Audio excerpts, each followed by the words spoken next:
Welcome back. In this part of the video, we'll have a look who would need to fill up a D1 form and why. That's a new system we are using to continue with the applications form, and I'm putting in my own details to continue so we can find out who would need the D1 form and how we're going to help them with the D1 form applications to fill up. So I put my date of birth, continue, and as I'm continuing, just check my details and it says, okay, change my address, which is my address. I picked up my address and it's continue, and that's I only put is in I'm living in the address only for 1 year and a couple of months. So just continue going ahead. It says check your details, continue and confirm. So I'm just going to click and continue and confirm. Non-UK passport. Did you use the non-UK passport to apply for online immigration status from your home office, which is yes. Enter your passport number. I'm just going to continue. Okay, so let's have a look what it says. We have been unable to verify your identifications as this service is new. You will need to apply using your old service applications. So again, without having a British passport, British identifications, we are not able to continue with these services. Just going to continue with this form quickly.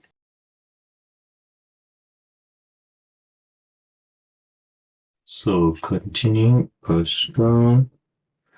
There we go. So that's the address, or that's the session I was looking for. I'm putting my address there. So continue. How long are you living there? Let's just say 0 years and 6 months or even 7 months.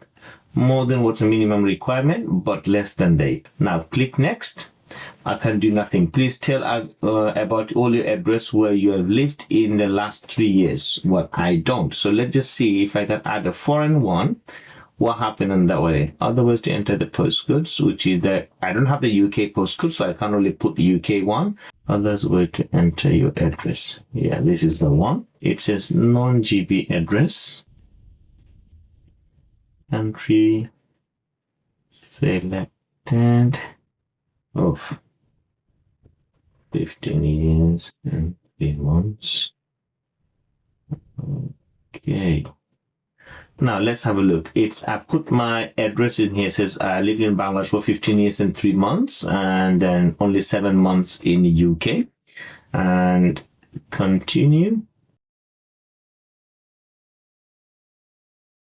Don't have the UK passport, so continuing. Okay. Have you lived in another country for the last 12 years? No. Are you disqualified for any of the driving? Which is no. And continue going. Yes, I can meet the legal for the eyesight. So do you wear the glasses? Which is no. Okay, any medical conditions? I'm just going to select one or any one of the two. Yeah, so think what I know. Okay. You have declared the medical condition, so you might need further information to doctors to confirm that's a medical standard for the fitness. So we now have to confirm with the doctors to say I'm fit to drive. And then we click continue next. We'd like to be a completed DVLA applications form first, and then we'll have a look when we have finished. So if I click next, it's asking for email address. Again, we're just going to hide things and continue.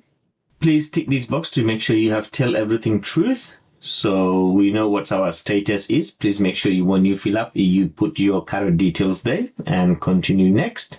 Now, this is the interesting bits what I was looking for to have a look to see. It's although I have put my details that's not in UK conditions to meet up, it's have taken me the application process through, and then it's asking for me the amount to pay. So what's happening in this stage is the DVSAs now will have your details, and they will send you email confirmations on your email to say, fill up your form. So we've got your details.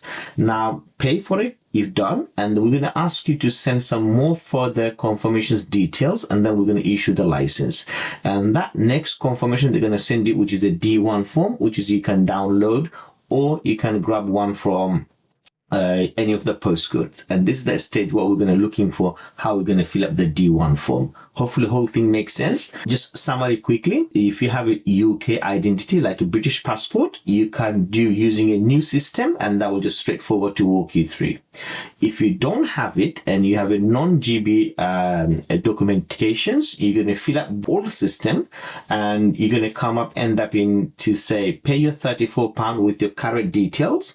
And once that's submitted, the DVSA now going to send you a D1 form and asking for more details, which is what they need from you.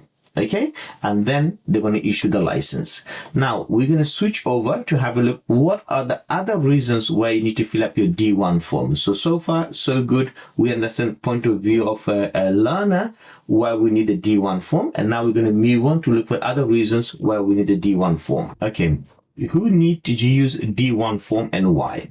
So in that case, we can see not living in the UK for 3 years. So this DVSA, we're going to submit, take your applications, but they're going to send the D1 form for the more details. We also have you need to fill up the D1 form if you change your name or you want to change your photo. Again, it will make it easier if you have a UK recent passport and that's up to date. They can grab your UK passport details. If you have a UK recent passport, they can grab your photo as well as a name from the passport, and they can send you the new UK license. So that's easy if you do have a UK passport. If you don't have it, then we need to fill up the D1 form. Next following reason why we need the D1 form is exchange your non-GB to GB driving license. You need to fill up the D1 form again.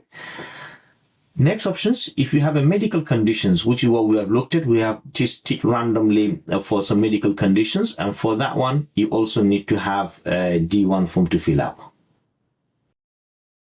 We also going to need to fill up the D1 form if you're reapplying for UK driving license. So these are the number of reasons why the people need to reapply for the UK driving license. Either you have banned from the driving, you are coming back to the driving after a number of years. These are the reasons why we need to reapply for your driving license. When we are going for the D1 form, you can download from the link where we have given out the options or the descriptions in this video.